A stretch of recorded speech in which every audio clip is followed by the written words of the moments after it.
Hello YouTube model railroaders. Today I'm going to be running the Lionel Vision Line Canadian Pacific ES44 AC hybrid diesel locomotive. This engine was released from Lionel around the first week of October, just about a month ago. And this is my first Vision Line engine, and all I can say is wow, what an engine. I mean, this engine is fantastic.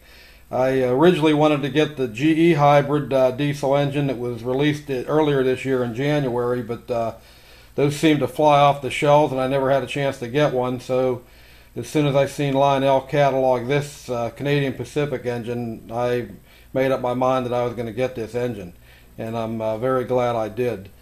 Right before I put this engine on the track, I weighed this engine, and this engine weighs over 14 pounds, which is hard to believe for a diesel locomotive O scale, but the body is die-cast aluminum, and to be honest with you, I just can't believe the amount of detail that Lionel has put into this body of this engine. It's just fantastic. To me, this is cutting-edge technology.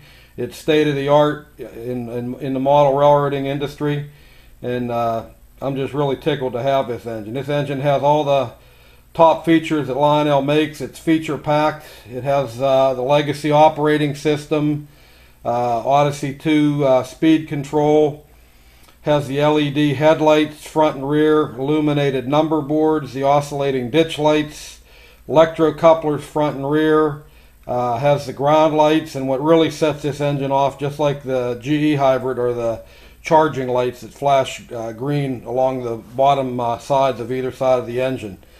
And this engine has a smoke unit, and it also has an operating fan that's motorized that turns on and off at certain RPM levels.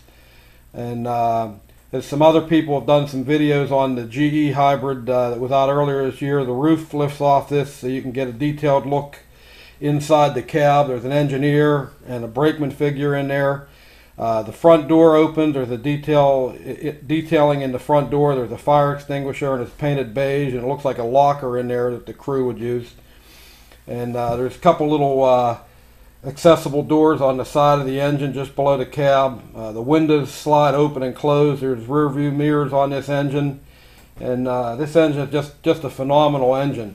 And I'd have to say that Lionel probably, in my opinion, has taken the lead somewhat over MTH with some of the innovations in this engine and the electronics. Although I can't say anything bad about MTH. I love them both, Lionel and MTH. They both make a quality product, and competition's good for the hobby, and it's good for us because it keeps both companies on their toes to want to bring out more innovative and exciting products for the model railroading industry.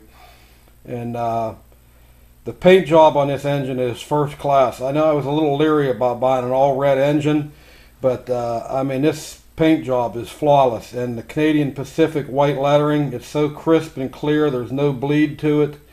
And one of my favorite features of this engine is the horn. This is probably the best sounding horn I've ever heard on a scale locomotive.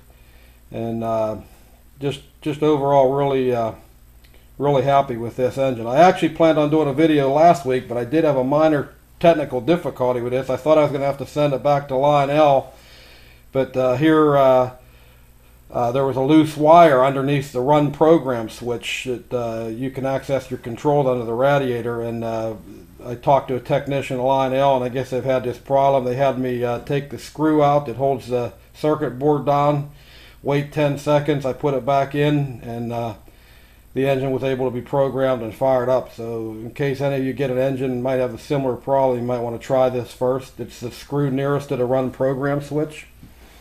And just a little bit about this engine. This engine is made by General Electric. They're made up in Erie, Pennsylvania. And they're 74 feet long, 15 feet high, and 10 feet wide. They're 4,400 horsepower. And this engine weighs in at 442,000 pounds. And it uses a Cooper Bessemer 16-cylinder GEVO 12 diesel engine. Now those are made by General Electric, and they're manufactured at the Grove City plant, which is just about 35 miles south of Erie. It's a hybrid engine, like that's why this engine has the charging lights. This engine runs partly on diesel power and partly on the batteries. It holds 5,200 gallons of fuel, carries 450 quarts of oil, 450 gallons of antifreeze coolant, 700 pounds of sand, and this engine also, like the EMD SD70s, has the steerable trucks. Like I said in the previous video, when this engine goes into curves, all axles on each truck are independent, and it helps make less friction and less resistance on the wheels, which helps increase fuel efficiency.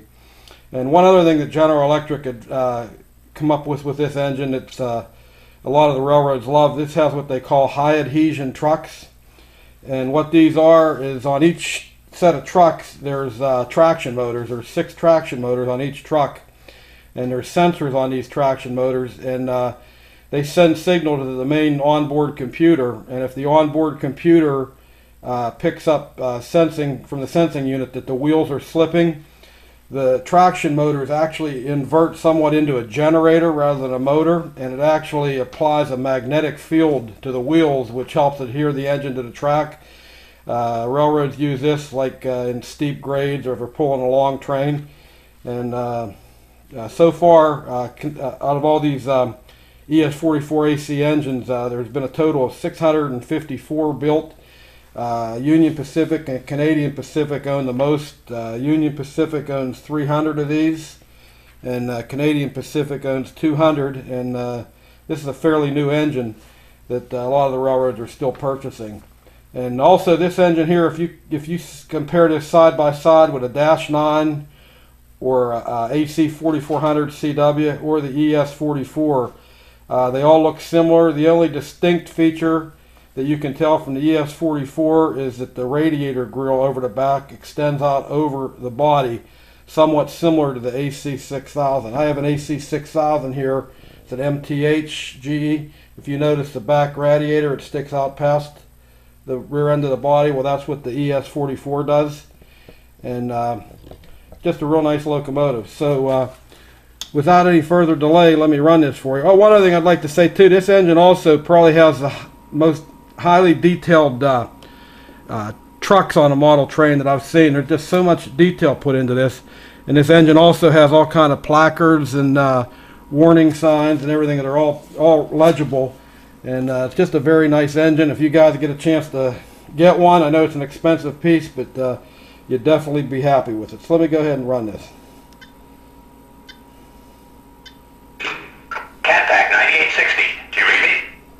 Roger, 9860 here. Starter up and stand by. Okay, CP 9860 will get up and running. Out.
Well, thanks very much for watching this video. I hope to be posting another video soon.